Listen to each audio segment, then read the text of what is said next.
Welcome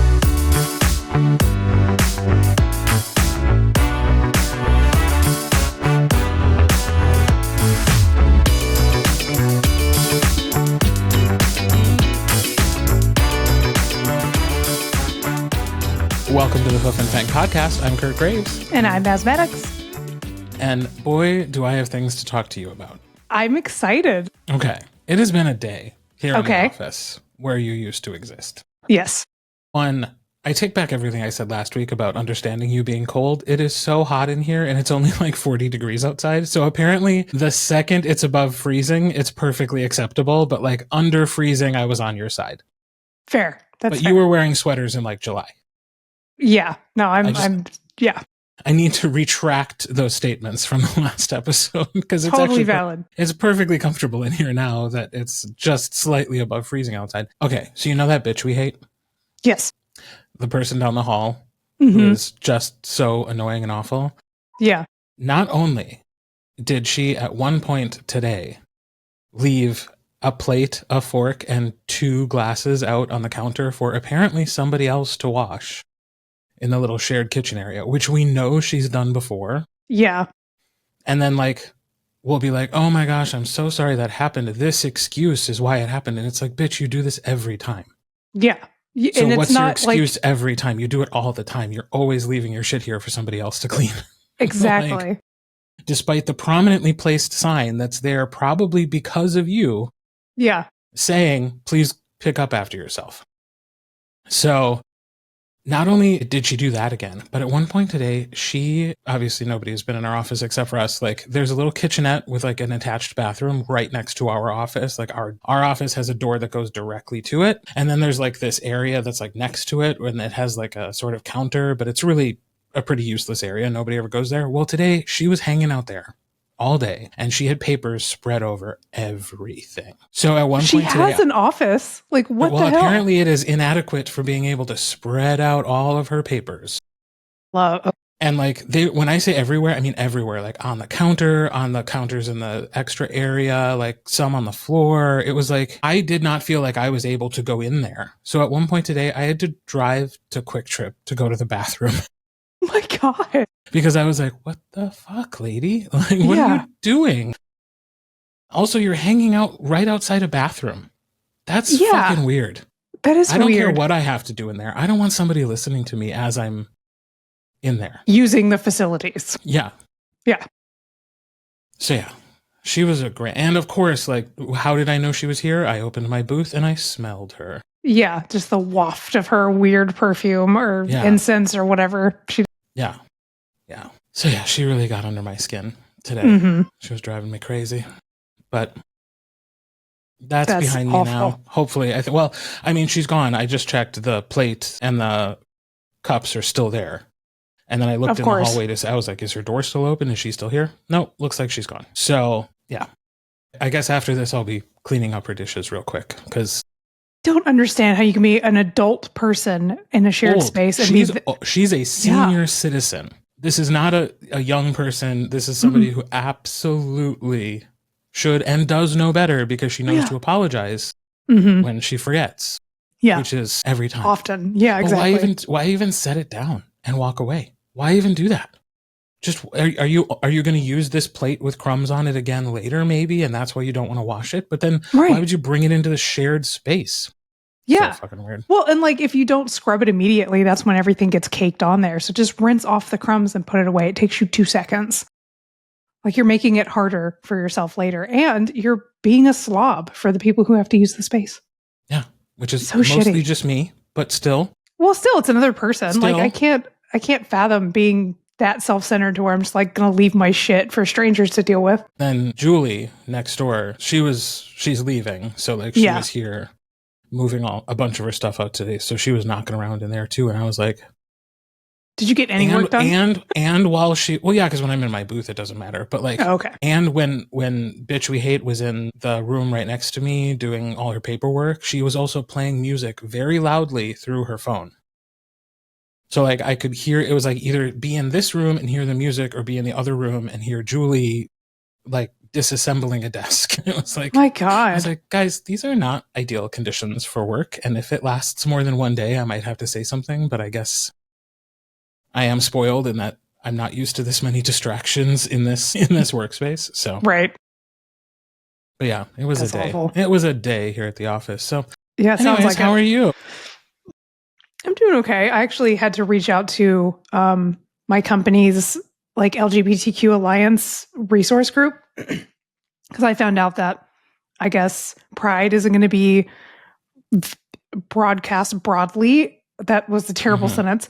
Not marketed broadly, I guess is what I should say, like across the site. So I reached out to them. I was like, hey, is this pretty normal for this company? I'm pretty new. Like, how does this work? Also, how do you go about setting up conversations with people to maybe push back on that and maybe have it a little bit more broad? And it was actually a really productive conversation because this dude had been with the company for like 10 years. And he's like, I've seen the evolution of it being like not at all on the website to like now at least it's present. And he was like, this is pretty on par and da da da. And then I started kind of talking myself up as far as like, hey, just so you know, like in my other company, I did this and this and this. He was like, I love how you set this up to talk and now it's a sales pitch. I was like, that's what's happening. So he was a good sport about it. But yeah, I did a hard sell being like, okay, thank you for answering my questions. Now, what can I do to help? And like just went on this whole like, hey, I do a podcast too. So hopefully that means I'll be able to be more involved on that side of the business and like help with stuff. So we'll see what comes of it. Maybe it's good just to let them know that like there is somebody out there who's interested, and when they need the extra hands, they know who to reach out to. Yeah, that's when he was like, well, what kind of stuff do you want to do? And I was like, literally, if you need a body for anything, just hit me up. I'm willing to help with you. I was like, you want me to just pass stuff out at a whatever? I'm down for it. So yeah. So we'll see what comes of that. But that was probably the coolest. We'll do manual labor. Yeah, exactly. I was like, hey, I was in a parade from my last company and just walked along with some drag queens dressed as Pokemon and like passed out fans and beads and stuff. So I'm kind of down for whatever. When the hell did you do that? It was a couple years ago. How has it never come up? Well, it's more than a couple years ago. Yeah. You didn't do that while you lived here. No. It was, I guess, 2018. Okay. So 2 years before we moved, me and Jess both volunteered, and the theme was Mario Kart. And so we had a car that was kind of like done up in a Mario Kart theme, and we had a bunch of drag queens, like people who worked in the stores dress up as like they were drag performers. So they put on like this cool cosplay drag thing with being Pokemon characters. And we were like, we just had a blast. It was so much fun. Love that was like the last big cool involvement I was able to do with my previous company. So yeah. Are you still sick? No, I think allergies are just coming for me today. I was totally fine until I went back outside, and now I'm kind of dying. And I like it set in right before I walked into the office to do this. I'm like, damn it. So I grabbed my water, but I probably should have grabbed some like allergy medicine. But yeah, it's like spring is definitely here now because it's been raining so much, and the pollen's just like bam, like right in the face today. Yeah. It has also been raining here. Yeah. And I'm sure the allergies are going to hit me like any second, but gotta love spring it. is still waking up. It's still waking up. Yeah. Up in Wisconsin. So I think we're probably going to be a week or two behind you, but that's okay. Yeah. Is Maz doing anything cool lately? Ish. Not really. I slowed down a little bit. I'm going through these weird cycles of being like having bursts of creativity and then like kind of going back into like quiet mode. So this week has been like a weird quiet mode kind of thing, which really got under my skin yesterday. And like I ended up like laying on the bed crying, and Alex is like, oh my God. So we're going to be doing some like writing exercises this week to see if maybe I can like jump back in and get some stuff done. But I mean, I restarted Ruben and Zhang's story, so at least that's going now instead of like in a perpetual outline mode. Right. But yeah, it's weird. I'm having a hard time like finding the cadence again, I guess because it's been months since I've had to like really been in the writing cave. So it's kind of goofy, but I think I'm just still finding my footing. I'm optimistic by this weekend I can shake off whatever this funk is and get back into like my routine again. Yeah. So that's kind of where I'm at. Yeah. What about you? What have you been working on? Well, what am I working on? I'm working on contemporary romance. Fun. 4th book in the Words We Never Said series Okay. by an author whose work I really enjoy, Okay. whose name starts with the initial E, and I Okay. can't remember the rest of it. Oh, the woes of being a very, very busy narrator, like knocking these You know series out. specifically what's happening right now is I am thinking of a narrator name, but I'm pretty sure I'm just interviewing them later this week. Oh, that's but it's funny. a different E in like E, another initial, last name. That's so funny. Yeah, I bet. Is Lindsay a thing? Is that? Mm-hmm. Yeah, that's an author. I think it's E.M. Lindsay is the actual author of the book I'm doing right now. And I have some other author's name that came to my mind first because I think I'm interviewing them later this week. That's hilarious. God, I know. I feel like that's going to be your life for a little even bit. harder. Like, it's already hard enough, but like to be sitting here and be like, I can't remember the name of the author whose book I literally am narrating right now. It's one thing if a couple weeks goes by and I can't remember the main character's name, but like I'm literally doing it right now and I couldn't bring it forward. It's like, ooh, there might be too much going on. You're really busy. Yeah, I was about to say, you might have a couple plates in the air kind of thing where you just got a lot of stuff you're juggling. Yeah. Yeah. And like, I'm also trying to like finish all my giveaway items for Queers and Quills. But then today, my 3D printer, for some reason, just all of a sudden like made a huge gouge in my print plate. Ooh. And I was like, oh, okay, well, I guess I need to get another one of these. And like, thankfully, I've already had to replace like the extruder and now this print plate. And like, the parts are really affordable. It is not like, oh crap, now I have to spend, like, I may as well buy a new one. Like, they're very affordable replacement parts. So like, that's not what I'm worried about at all. It's just like, okay, so now I'm losing a day because for some reason this thing decided to like scratch itself to shit. And I was like, what the hell was that about? So hopefully that's not a continued problem, but we'll test before we put the new plate on. Yeah, probably a good idea. Just to make sure that doesn't happen again. But, so yeah, I'm doing that. And I'm also like, I'm trying to think about like the red outfit that we are wearing for the party. So like, yeah, something's in the works and I'm actually going to a friend's house tonight who does like costumes for theater so that I can just like pick her brain and be like, what do you think about this whole thing? So we'll see. Cause I do want to actually participate and try to do something, but I also don't want it to break the bank. So that's important. I think I'm reusing the red outfit from Allure because well, yeah, if you already have a red thing. Yeah, but I like definitely wanted to do something totally different. And was like, oh, I should do this kind of dress or like this outfit. And I was like, don't, girl, you're not made of money. So I'm just going to repurpose it. I need to make sure I still There's not going to be a lot of crossover between those two events because one was very straight and the other one is very queer. So it's a whole new audience. If they haven't seen it, it's new to them. Exactly. I'll have seen it. My friend Lindsay will have seen it. There you go. Because she was at Allure. Okay. That may be the end of the list. Yeah, that's probably everyone. So it's fine. So, and I will not mention it to anybody who does not approach me. But I will say specific. Everybody who just like comes up in casual conversation like, oh my God, she repeated an outfit. Ugh. What a hack. Embarrassing for her. You know what? Speaking of outfits, what's not embarrassing about that is that you can still fit into an outfit from 2018 or 2021. When did we go? I think it was 2021. I do need to see if I can actually still fit in it. I'm pretty sure I can, but I need to make sure I've got that would be an accomplishment. So pat yourself on the back. You put that dress on with pride. Yeah. I'll have to try it on this weekend. And if it does not fit, I got to figure out what the hell I'm doing. But I think I'll be okay. I gained a little bit of weight, but not too much, I think. Spanx on Spanx on Spanx. Yeah, I was about to say, I'm just like a drag queen. Yeah, just drag yourself into that. Just cinch myself for the gods, as they say. Yeah, exactly. So yeah, that's something that'll be different this time, though, is I got my ears pierced. So I did that last week. So now I can actually wear like earrings. Yeah. So that's kind of fun. I had my ears pierced once upon a time. Yeah, I did when I was a kid, and I just was. Yeah, that's what happened to me. I had them pierced forever, and I let them grow back in because I just was not a jewelry person. But now I'm super am. So I'm like, all right, let's do it. So by the time it rolls around, my ears should be healed, and I can wear fun stuff. Sure. Yeah, that's right. There is that period where you have to wear just the boring. Yeah. Well, at least they're little moons. Okay, well that's better.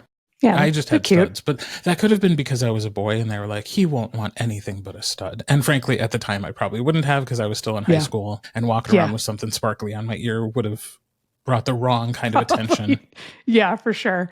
Not that I was passing, you know, Yeah. not that people were confused about what was going on with me, but still, Right. yeah, yeah. Don't put a target on your head if you don't need to. Precisely. So that's what we're working on. Mm-hmm. Just a reminder for folks who are Patreon subscribers or thinking about subscribing, we are currently taking a month off. So there are no charges for this month because there's no new content for a month while we figure some shit out. But if you're eager for more content, you can hear me over at the Queers and Quills podcast all the fucking time. 3 days a week, soon to be 7 days a week. Just go listen to those episodes because it's a lot of work. In a lot of work, and they're also very interesting and fun. Yes, they are. They're really, really interesting. Like I've a lot of these them. people, I did know, like a couple of them, but most of these are new people who I've never met before. So it's really fun to be able to listen. And now I'm going to be able to approach them without a problem. Be like, hey, like I know this about you, or like tell me more about this book that you talked about on the podcast. And so please do, because then it makes it seem like doing the podcast was worth it for them. For sure. Everybody who's listening to the podcast and going to Queers and Quills, like go and talk to them. And when you do, say like, oh, and I heard you on the podcast and that. Because then it was worth it. Then it was worth it, people. Yes, please. Yeah. So that's what's going on that's what's not going on over on Patreon. We're figuring stuff out, guys. We'll get some stuff ironed out. So what are we talking about this week? So I was fresh in my mind because I actually picked up a book, which we'll talk about in this a little bit more. But I wanted to talk about queer utopias and dystopians in sci-fi and fantasy because I've recently picked stuff up. So first little nugget I kind of want to dive into is the concept of utopias. Are the concept of utopias too good to be true? And can they exist? And if so, what would they look like? I mean, I suppose they could, but they would get so boring. It's kind of where my brain was at. Like the thing that I think of is The Good Place. Did you watch that show? Yeah. So the final season, when they actually get to the good place and they realize that it's just a bunch of people who are basically so like their minds are mush because they just lead a life with no conflict or obstacles and they're miserable. And it's like, I think that's what it would be like. Like a true utopia would be boring as fuck. Now, do I think we could establish some sort of utopia on Earth that's not perfect, but much better than what we have? Yeah. Yeah. Like, I think we could very easily reach a point. Like, I think of, like, the world of Star Trek. Yeah. Where, like, there's no money. Everybody works together and has a job because they want to contribute. Or they can travel and explore. Or they can explore. They can be an artist. They can be a scientist. They can be a doctor. They could do whatever the hell they want. They can join Starfleet. They cannot. They can stay on the home world. They could go to another planet. But like, I think money really, the elimination of money for food and services for the ability to survive, that would be utopia. Yeah. And that would be one I could see happening. And it's not that it would be without its challenges or conflicts, but those conflicts would not be due to somebody just trying to survive and lashing out because they can't. Yeah. Yeah. No, I think we're aligned on that. Like my idea of a utopia isn't no conflict or, everybody living in harmony because people are going to fight always. And, there's always going to be something going on. And to your previous point, unless you have conflict, you're going to get bored. You're not going to be challenged in a way to try to better things or grow as a person. But I definitely think we could take a huge step forward as a species into what would be more aligned to, I guess, a tangible utopia is if we were able to just exist without having to fight for it. Like being able to have easy access to education, food, shelter, clothing, like just being able to exist without having to feel like at any point you could be out on your ass or something would be monumental for a species. Yeah. Well, and I think to answer your question, is it too good to be true? Yes. And I think that's true even in fiction. Because like when I think about the utopias that have existed in fiction, like I'm thinking of Craig Montgomery's book, a circle of stars where he's whisked away to what seems like a perfect society. And then you find out there's an underbelly and there's conflict and there's people plotting. And it's like, oh, it wasn't perfect all after all. There was this really dark side to this so-called perfect society. I think of like the Hunger Games, where like that is billed as a dystopian novel, but it's dystopian for the hero, for Katniss. You go to the capital, for them it's a utopia.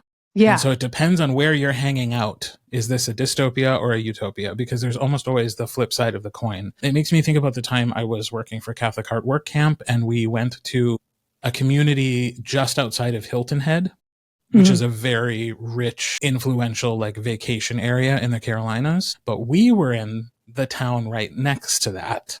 Ooh, and to see the huge disparity in the people who worked in Hilton Head going to serve that place, and then going one town over where all those people live, and there was a lot of poverty.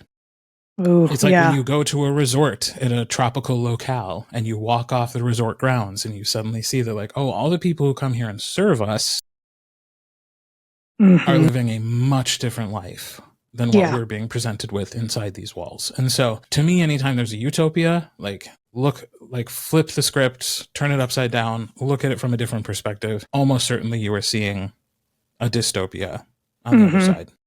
Yeah, for sure. Yeah, it's usually like that, and the better written like novels and TV shows and stuff, it's this big, shiny, beautiful thing, but there's always something wrong. Not very far under the surface, there's some type of, I don't know, like black market thing or exploited workers or something like that. So I think we're primed to kind of expect that, which is kind of sad. But yeah, that's kind of how I felt too. I was like, I don't know if we could actually ever do a true utopia without stepping on somebody. Yeah, you're going to have to ignore some suffering. Yeah. In order to achieve utopia. Be like, oh, this feels perfect, but it's not. Yeah. Yeah. Well, I mean, and you kind of brought up too my next question was going to be, are there any examples of good utopias? And I guess not good ones, but well-written ones for sure is Circle of Stars and the Hunger Games for sure. Those are amazing examples. And yeah, would there always be some sort of catch? Probably. Just people being exploited and all that jazz. I think an unfortunate reality is that I think we're a little bit closer to dystopians than we'd like to, not believe, because I think we both believe it, but want to be. For sure. Yeah. And the whole thing that actually... It's not hard to see either. It's not hard to see. No, and I think we're living in when it sounds kind of ridiculous, but I definitely think we're living in a dystopian present, even though it's not fantastical. There's not, like cyberpunk kind of things where people have cool augmented arms and weird corporations that are, half made of robots. It's like, we're still living in that kind of reality, but it's just not as fun as books. Right. But what got me into it is I actually started reading, A.M. Johnson put out a dystopian fantasy called Into Elysium, which is totally different than her normal stuff. She usually writes really, really grounded contemporary stuff. But this one I picked up and I didn't get very far because it's a little too close to home right now. Like as far as just like people being like thrown into prison unnecessarily and stuff.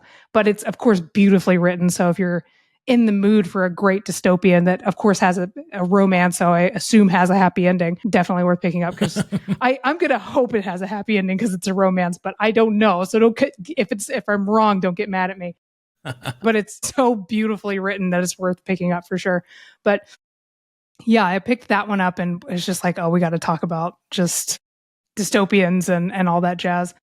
But another series that you actually narrate was the Joker's Wild Aces High series, which I think does a great job with a queer-centric dystopian fantasy world. Yeah. Like too well, in fact. And listeners of this podcast might remember our interview with the duo that is that author pseudonym. And we talked about the fact that like it was almost scary as I was reading those books. Like they would send me like, here's the next one, and I'd read it and I'd be like, wow, that's awful. I can't believe they did that. And then like it was like, oh, the government is using germ warfare against its people and a whole bunch of people are being wiped out in a pandemic. Yeah. And then it was 2020 and I was like, Jesus fuck, what the hell? Like so often they would talk about some part of their past Because the conceit of that book is that the government of the United States has fallen, but the largest corporations, which were very much analogous to like the corporations that we were talking about, like Tesla and Meta and Amazon, like all of those big ones that like are kissing Trump's ass right now, like they sort of took over and created their own little fiefdoms based on their industry. And like I've just over the last few years watched corporations, first of all, get the power to be considered people. Yeah. By the Supreme Court. And then all of a sudden they are getting more and more influence over the government. And now they're literally inside the fucking government paying for influence with our businessman president. Yeah. Like the way these folks have like saw what was coming. I was like, wow, this is scary, and maybe stop writing these books because it keeps coming true. Somehow they're manifesting this, like they've got some witchcraft like woven into these pages. It's scary how aligned it is, but also kind of awesome. Not like I feel bad saying that, but like they wrote it in such a way that it feels really grounded, even though the world itself is very fantastical. Like there's augmentation and robots and androids and stuff like that. And it's really cool, but it does hit a little too close to home right now. Right. So another one where it's like definitely worth picking up, especially the audiobooks, but definitely be prepared to be like, oh shit, is this happening right now? Yeah. But so it's like, that's the trouble with a good dystopian fiction. Is it's going to make you feel like, oh gosh, this is actually possible. Yeah, actually possible, and also kind of what's going on ish right now. Yeah. Like those keep surfacing back in my brain as things unfold. I'm like, oh my God, am I going to have to join like a band of outlaws that are taking down cameras and just shit like that? So it's just wild. Not yet, but we'll see. Not yet. Plus, I mean, let's be real. I'm not going to join the fighters that get shot in an instant or something. I'm not in shape. Fair. I'll help with. I'm not in shape. Not in shape. That's a young person's game. I'm just to fight the good fight, guys. I'm going to be over here just petting my cat. That sounded awful. Anyway. All right. And not in a euphemistic way. Like her literal pets. The literal pets. What do you think draws us to these seemingly gloomy, sad stories? Even though they're sad, what do you think pulls us to these dystopian ones? I think they're supposed to be a comfort in contrast to the real world. Whoops. I think they're supposed to offer a perspective that they're supposed to be a warning.